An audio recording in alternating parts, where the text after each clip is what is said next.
शान्ताकारं भुजगशयनं पद्मनाभं सुरेशं विश्वधारं गगनसदृशं मेघवर्णं शुभांगं लक्ष्मीकान्तं कमलनयनं योगिभिध्यानगम्यम्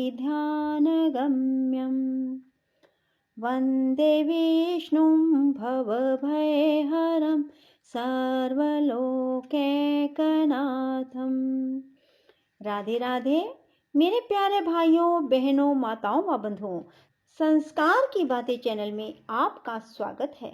बंधुओं, आज माघ मास की जया एकादशी के दिन मैं आपके लिए लाई हूँ जया एकादशी व्रत कथा, पूरन पूजा विधि और एकादशी का महत्व। बंधुओं, यदि आपने हमारे चैनल को अब तक सब्सक्राइब नहीं किया तो जरूर करें और बेल आइकन दबाना ना भूलें ताकि आपको हमारी आने वाली सभी वीडियोस की जानकारी सबसे पहले हो सके। बंधुओं, वीडियो को पूरी सुनने के बाद कमेंट बॉक्स में जय विष्णु भगवान अवश्य लिखें। बोलो विष्णु भगवान की जय हो। बंधुओं, जो मनुष्य भी जया एकादशी का व्रत करते हैं वे अवश्य ही 1000 वर्ष तक स्वर्ग में निवास करते हैं। बंधुओं, जया एकादशी के व्रत रखने का बहुत अधिक महत्व है।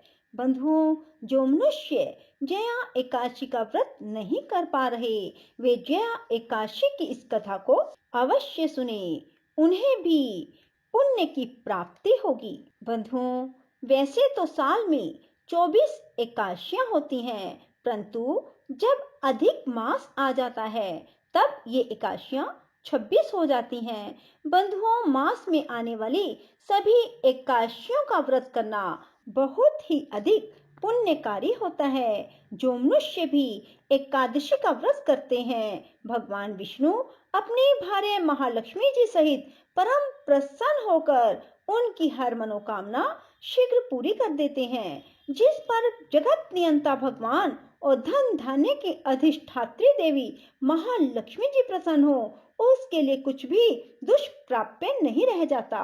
सभी देवी देवताओं में और ग्रह नक्षत्रों के स्वामी हैं भगवान विष्णु, अतः आपकी पूजा आराधना और एकादशी का व्रत करने वालों पर सभी देवी देवता कृपालु बने रहते हैं और वह व्यक्ति इस जीवन में सभी उपलब्धियों और सुखों को भोगता हुआ अंत में अक्षय काल तक करता है विष्णु लोक में वास। जो मनुष्य भी एकादशी का व्रत करते हैं उन्हें दशमी की शाम को खाना खाने के बाद मुंह को भली प्रकार साफ कर लेना चाहिए, जिससे कोई अनकन दांतों में फंसा हुआ ना रह जाए। रात्रि को भूमि पर शयन करें और एकादशी को प्रातःकाल ब्रह्म मुहूर्त में उठकर नित्य कर्म और पूजा आराधना के बाद विशेष रूप से भगवान विष्णु की पूजा आराधना करें।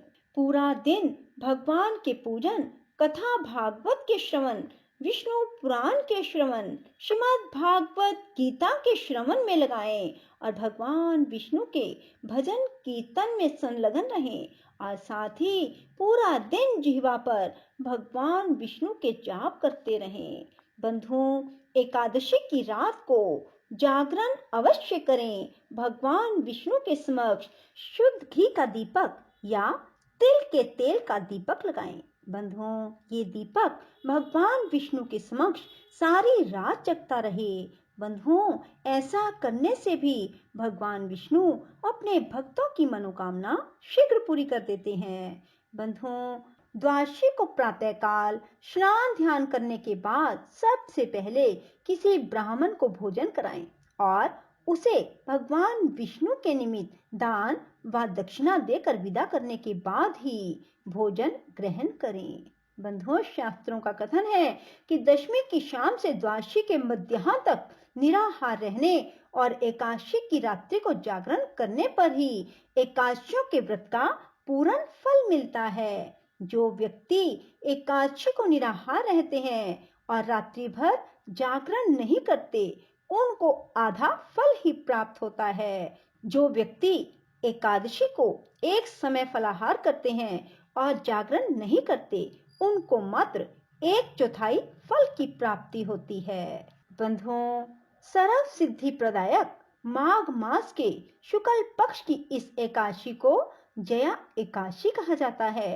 इस व्रत में भगवान कृष्ण की केशव नाम से पूजा की जाती है। इस व्रत को करने वाले को भूत, प्रेत, पिशाच आदि निकृष्ट योनियों में जाने का भय नहीं रहता और अनेक जन्म के पाप नष्ट होकर इस लोक और परलोक में सभी सुख प्राप्त होते हैं। बंधुओं, अब आप सभी मेरे साथ मिलकर बोलिए, विष्णु भगवान की जय। कथा को पूर्ण विश्वास, सच्ची निष्ठा के साथ एकाग्र मन से सुने। श्री कृष्ण भगवान बोले, हे पांडुपुत्र, इस एकादशी का नाम जया है। इसका व्रत करने से मनुष्य ब्रह्म हत्या आदि पापों से छूटकर स्वर्ग को प्राप्त करता है। पिशाच आदि योनियों से भी मुक्ति मिल जाती है। इसलिए सभी को यह व्रत विधि पूर्वक करना चाहिए। देवराज इंद्र स्वर्ग में राज करते थे और अन्य सभी देवगण सुख पूर्वक स्वर्ग में रहते थे। एक समय इंद्र अपने नंदन वन में अप्सराओं के साथ क्रीड़ा कर रहे थे और गंधर्व गान कर रहे थे। उन गंधर्वों में प्रसिद्ध पुष्पदत्त और उसकी कन्या पुष्पावती और चित्रसेन तथा उसकी स्त्री मलिन भी थे। मलिन का पुत्र पुष्पवान और उसका पुत्र माल्यवान भी उपस्थित थे।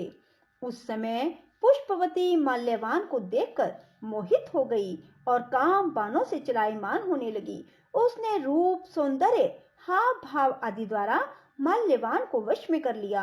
पुष्पवती की सुंदरता को देखकर माल्यवान भी उस पर मोहित हो गया। ये दोनों कामदेव के वश में हो गए, परंतु इंद्र के बुलाने पर नृत्य और गायन के लिए आना ही पड़ा। उन्होंने अप्सराओं के साथ गाना शुरू किया, परंतु कामदेव के प्रभाव से उनका मन ना लगा और अशुद्ध गायन करने लगे। इनकी भाव भंगिमाओं को देखकर इंद्र ने इनके प्रेम को समझ लिया और इसमें अपना अपमान समझकर इन दोनों को श्राप दे दिया कि तुम मृत्युलोक में जाकर पिशाच का रूप धारण करो और अपने कर्मों का फल भोगो।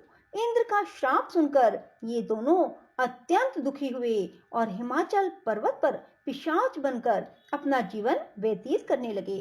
रात दिन में उन्हें एक क्षण भी निद्रा नहीं आती थी। उस स्थान पर अत्यंत सर्दी थी। उनके दांत सर्दी से कटकटा रहे थे। एक दिन पिशाच ने अपनी स्त्री से कहा, ना मालूम हमने पिछले जन्म में ऐसे कौन से पाप किए हैं जिससे हमें इतना दुखदाई यह पिशाच योनि प्राप्त हुई।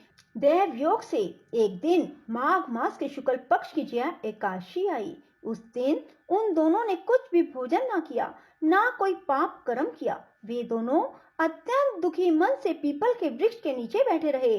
जब सूर्य नारायण अस्ताचल को चले गए, तब रात्रि भर इन दोनों को सर्दी के कारण निद्रा न आई। दूसरे दिन प्रातः काल होते ही इस व्रत और रात्रि जागरण के प्रभाव से इनकी पिशाच देह छूट गई और अत्यंत सुंदर वस्त्रों और आभूषणों से अलंकृत होकर दोनों ने स्वर्गलोक को प्रस्थान किया। उस समय आकाश में देवगण तथा गंधर्व उनकी स्तुति और पुष्प वर्षा करने लगे। स्वर्ग में जाकर उन दोनों ने देवराज इंद्र को प्रणाम किया। इंद्र ने इनको उनके प्रथम रूप में देखकर अत्यंत चकित होकर पूछा, तुमने अपनी पिशाच योनि से किस प्रकार छुटकारा पाया? सब हाल बतलाओ। यह सुनकर माल्यवान बोले, हे देवेंद्र, भगवान विष्णु की कृपा और जया एकादशी के व्रत के प्रभाव से हमारी पिशाच देह छूटी है। तब इंद्र बोले, हे माल्यवान, भगवान की कृपा और एकादशी के व्रत करने से न केवल तुम्हारी पिशाच योनि छूट गई, वरन हम लोगों के भी वंदनीय हो गए हो। भगवान विष्णु और शिव के भगत हम लोगों के लिए भी वंदनीय हैं, अतः आपको धन्य है। अब आप पुष्पावती के साथ जाकर विहार करो। श्री कृष्ण ने अंत में कहा, हे राजा युधिष्ठिर, इस जया एकादशी के व्रत से बुरी योनि छूट जाती है। जिस मनुष्य ने इस एकादशी का व्रत किया है, उसने मानो यज्ञ, जप, दान आदि सभी पुण्य कार्य कर लिए। जो मनुष्य जया एकादशी का व्रत करते हैं, वे अवश्य ही 1000 वर्ष तक स्वर्ग में निवास करते हैं। बोलो विष्णु भगवान की जय हो। राधे राधे, जय श्री कृष्णा। बंधुओं, यदि आपको हमारी वीडियो पसंद आए तो इसे लाइक करें और शेयर भी जरूर करें। धन्यवाद।